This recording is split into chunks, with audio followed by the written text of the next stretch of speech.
Okay. I don't know if you caught that, but I just hit my elbow on here. And luckily it didn't hit my funny bone. Oh man.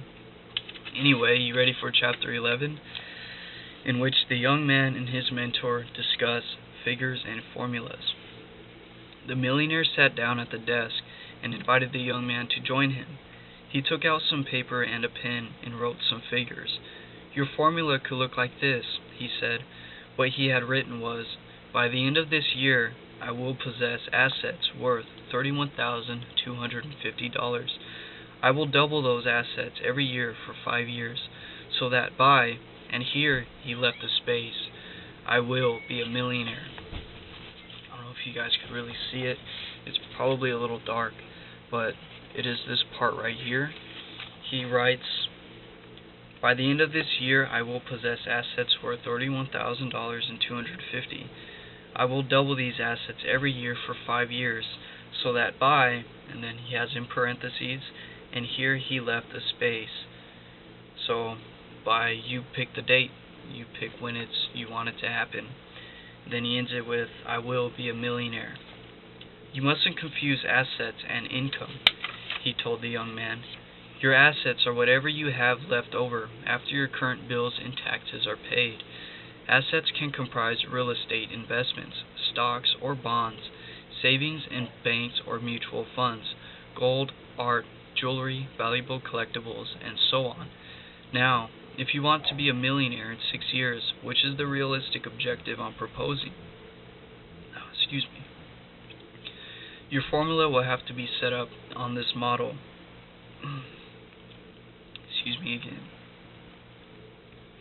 If you have assets for $31,250 by the end of the first year, you will have to double them each year, and in 6 years you will be a millionaire. Why double your assets each year? Because it's a simple operation that your subconscious can easily handle, and it's easy for you to remember. It also guarantees you constant growth. If this starting point seems too ambitious for you, then give yourself another year. Becoming a millionaire in 7 years is still pretty good. Your goal for the first year will be then to have assets of $15,625. Believe me when I tell you, it's far from being beyond reach. If you're convinced that you can have a cozy nest egg worth $15,625 by the end of the first year, you will have it.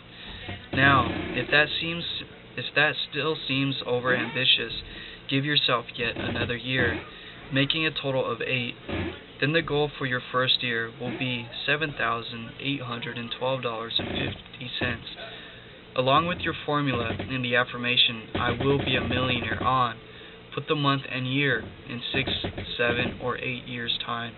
You will also have to set yourself short-term objectives, landmarks to help motivate you during your journey on the road to riches, and an annual goal is essential. The most important thing, however, he told his pupil, is to write your goals down on paper. Take a pencil and fool around with figures and years. Don't be afraid, it can't do you any harm. The amounts will become more and more familiar to you as you play around with them. Please excuse the background noise. I'm doing my best to stay focused. Okay, just stay with me and I'm here with you. Don't be afraid, it can't do you any harm. The amounts will become more and more familiar to you as you play around with them. What's up, you guys? Oh, no way! Yes. Hey, sweet. Thank you, Aaron. You're welcome. Speaking of mailbox. Yeah, it is. You're recording right now? Yeah. What's up, buddy? That's pretty cool, huh? Yes, it is, buddy. Yeah. My certificate just came in for my NASM, for my certified personal training. I'm recording, buddy. I'm reading my books. I'm reading these books and making videos for people who are looking for information. He walked away like, sure. Yeah, my brother did too. It's okay. It's not their goal. It's not their dream. And, it's okay. So where were we? The amounts will become more and more familiar to you as you play around with them. Millions of people want to get rich, and yet not 1 out of 100 takes the initiative to outline the route he intends to take to reach his goal. Be different. Set up your plans and charts. Work out projections until you've found the plan that suits you. It'll be your plan. Use the examples I've provided for inspiration, but then let your imagination run wild. You have to start by dreaming to get rich. Then you have to know how to quantify your dream and translate it into specific sums of money and dates. This, in fact, should be the first exercise you do. Juggle numbers. You will soon see that this little game will reveal who you really are. The simple act of putting your goals, deadlines, and sums on paper is the first step towards transforming your ideal into its material equivalent. Remember, you have to take action. Write your goals down and take action towards those goals, because you are opening yourself to be a channel for the universe to work through, and then sooner or later you will manifest those results and become material reality. Kind of like this right here. It's amazing. It's we're moving forward. We are, me and you, because we are the lights of the world, and together we will make the difference. Anyone who wants to stick to an ambition of becoming a millionaire in 5 or 10 years must take note of this fact. If he is currently earning $35,000 a year and can expect nothing more than, say, an annual 5 or 10% raise, and if he can save and invest only a small percentage of that he'll never become a millionaire, and he remains in his job without sideline activities. There's nothing reprehensible about this. It's purely an objective observation. The formula of doubling your fortune every year or increasing your assets with respect to the previous years is clearly not the only way to become a millionaire. However, the secret it contains, that is, a quantified goal, an amount, and a deadline by which to reach it, is valid for anyone wishing to succeed in any way. For example, you might simply want to increase your income by $10,000 a year. If you now earn $35,000, you would probably like to earn $45,000, a matter of affording a few more luxuries. Or perhaps you are earning $45,000 and would like $55,000 to enable you to trade up from your present house without worrying about the extra mortgage payments. Or you might want to be able to afford a new car, one that is a little more luxurious. To do this, simply repeat to yourself, "This year I will increase my income by $10,000 and I will earn $45,000, and then take action to work towards it." You don't need to know how you'll manage it. You'll simply have to realize that if all you can hope for is the 10% annual pay raise in your present job, and you don't want to moonlight, you have to land a promotion or switch jobs to reach your goal. This may appear self-evident, but thousands of people hope to improve their material situation and do absolutely nothing about it. Is this ignorance? Is it because they are basically satisfied with their situations, even though they complain day in and day out? Once you've discovered that you need some kind of change in your life to reach your goals, you might find yourself thinking that you have no other possibilities in sight, and you might wonder how the devil you're going to earn an extra $10,000 that you need. Don't worry, this isn't a serious dilemma. Just fully permeate your unconscious with your goal. Duly written down stating such and such an amount and deadline, your unconscious will do the rest. Then just stay on your toes. Now, again, if you weren't with me in the Master Key System written by Charles F. Hannell, he talks about the unconscious and the conscious mind and the subconscious mind, because the subconscious mind is the part of you that is one and identical with the universal consciousness, the universal energy, God, the energy from which all things are created. The certificate is manifested from the exact same energy that we are. This class ring that I have is the exact same energy manifested from what we are. The only difference is this is dead material. This is dead minerals. It's fixed. Us as being alive, we are what is this word I'm looking for? We are alive. We're our cells are constantly creating and recreating themselves. We're made of trillions and trillions of living entities that are all alive and active. They have their own intelligence, they have their own mind, they have their own choices and functions inside of the body, and they are what make this living creature alive. Because as spirit, you are in control of this body. It is your temple. You have to feed it right. You have to teach it right. You have to take care of it. And what was I going to say? Yes, the subconscious part of you is one and identical with the universal conscious. It is what gives you life. It is the energy, because as consciousness, you are a self-aware unit of energy. And we can only state our desires and the things that we want. We can't state how we're going to get it. We can't say how we're going to make it happen. When, in all honesty, we can't really say when it's going to happen. We can set a deadline for it and work towards it to make it happen by that time. Sometimes it will, and sometimes it won't, because we are in a field of intelligence that knows more than we do, that knows what's best for us more than we do, because not a lot of people know what they love to do yet, and that's fine. Because if you don't know what you love to do, ask. Ask the universe, ask God, and He'll reveal itself, and He will reveal the answer to you.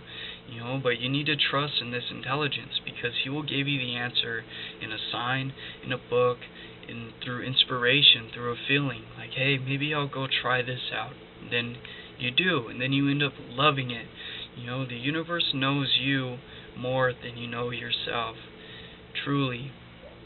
And if you ever have any questions that you need to be revealed to you, if you're looking for answers, if you feel lost, if you want a talent, if you want to cultivate a talent, you do what you do to make it happen.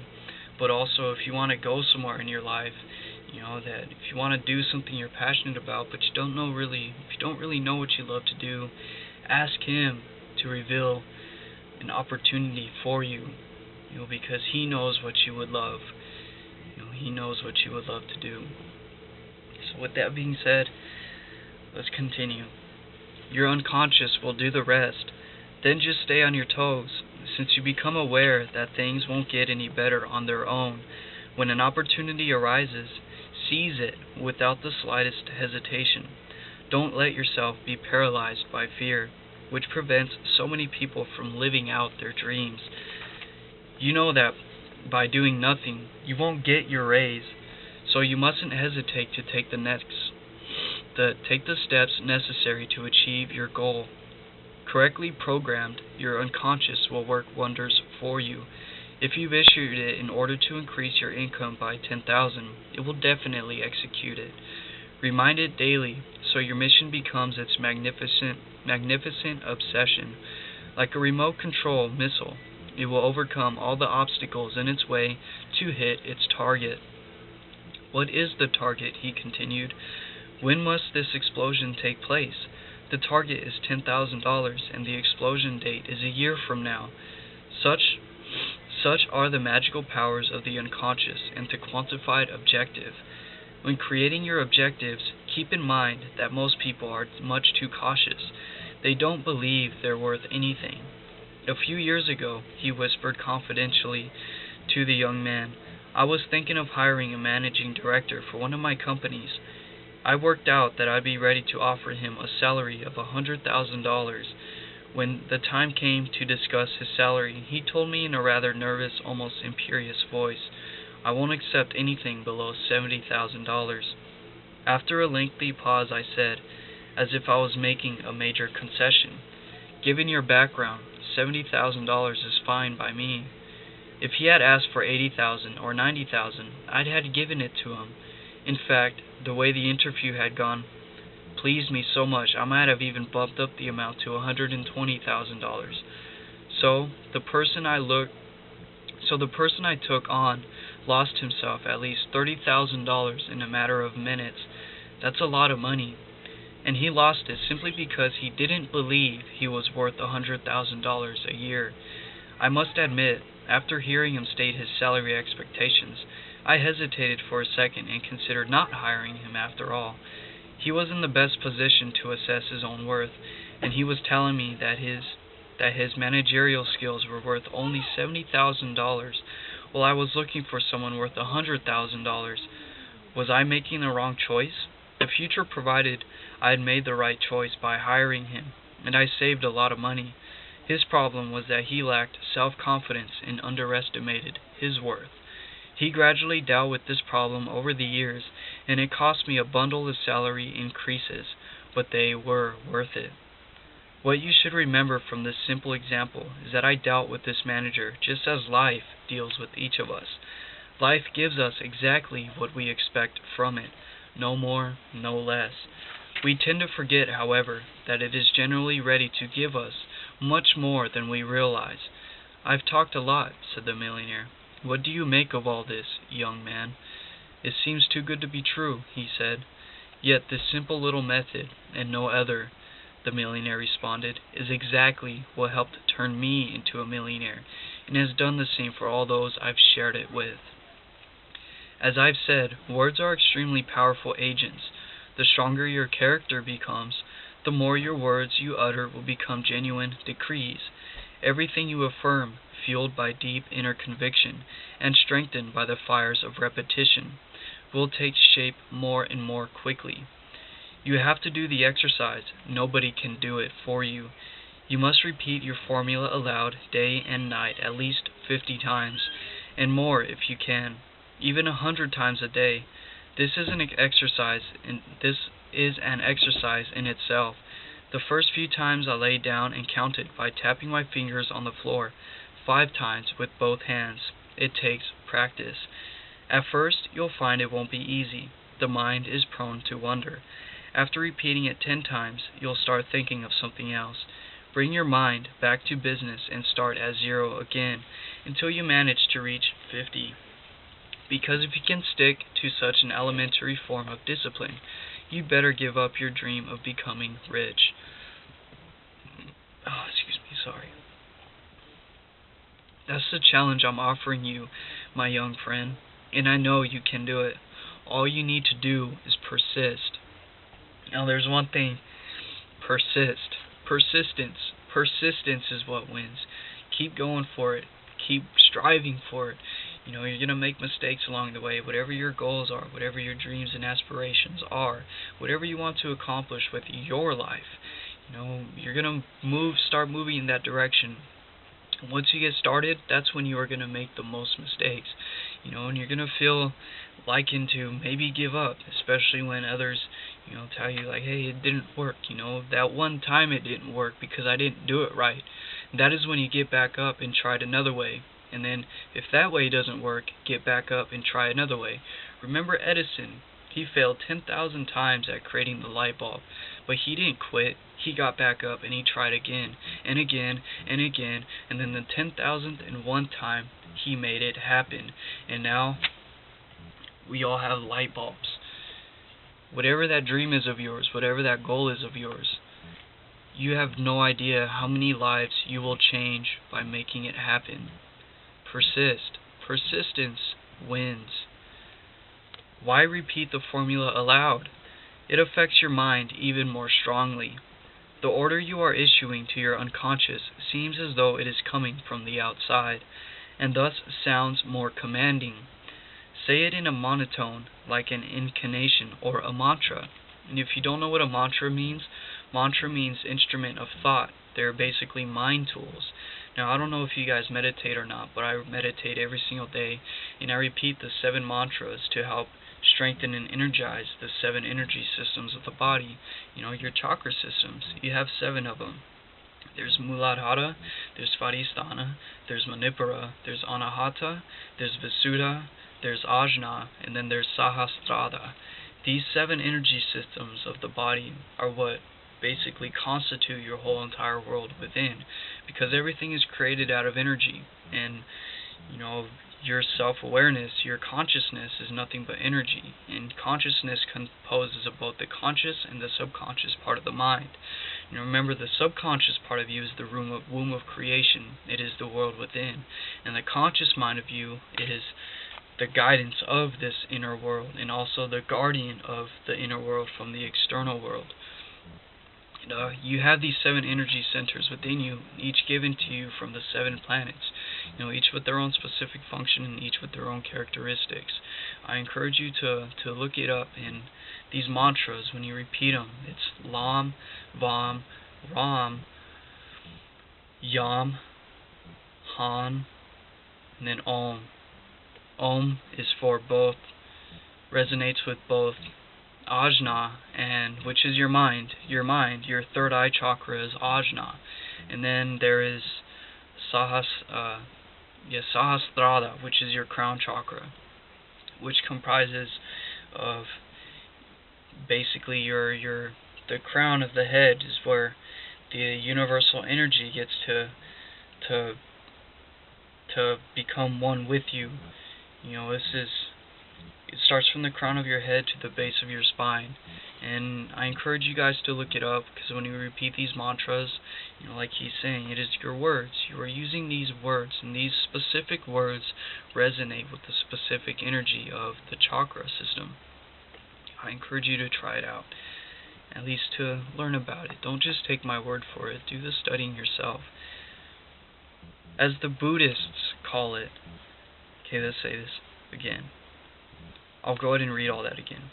It affects your mind even more strongly. The order you are issuing to your unconscious seems as though it is coming from the outside, and thus sounds more commanding. Say it in a monotone, like an incantation or a mantra, as the Buddhists call it. In time, the formula will acquire its own life. At first, you might feel a little embarrassed by the sound of your voice and by the formula you're repeating, but gradually you'll get used to it. The goal you laid out for yourself, which seemed audacious at first, will soon appear attainable, even easy to achieve. I'm afraid I might feel absolutely ridiculous. It's during those moments especially that you must persist. You must conquer your doubt. Think of me, living proof. Even if I'm in a garden far from here, my forces will be with you. In your moments of doubt, remember that I've given you my word. You will succeed. You're sure about that? Asked the young man, still not totally convinced. Why would I have any doubts about it? You'll become an instant millionaire, like I did. It's only a matter of time before you become a millionaire in reality. You will soon be in your mind, and that's what is most important. Even without a penny in my name, keep repeating the formula, little by little. You will see a change occurring within you. Your goal will seem more and more natural. It'll become part of your life in just the same way that the narrow image you have had of yourself until now, a well-worn figment of your imagination, has been an integral part of your being. What your mind conjured up in the past can be reformulated, so you will be able to mold your future the way you want it. You will at last become master of your own destiny. Isn't that our secret dream, even before we admit it's possible? The young man agreed, and was overwhelmed with emotion at the prospect of mastering his destiny. The old man's word had much greater significance than he had first believed. Of course his methods were a bit strange, but perhaps they worked. Now that is the end of chapter 11, in which the young man and his mentors discuss figures and formulas. If you made it to the end of this video with me, thank you. And this is exciting. Oh man. If you liked it, please share, and also please subscribe. We're here doing God's work, and we are here making our dreams become a reality, and we have our goals set for us. because we're here to help make a difference, and we are doing our part to leave this world a better place than which we came. And with all that being said, I'll see you guys next time when I see you for chapter 12, and I'll see you on the other side of the galaxy.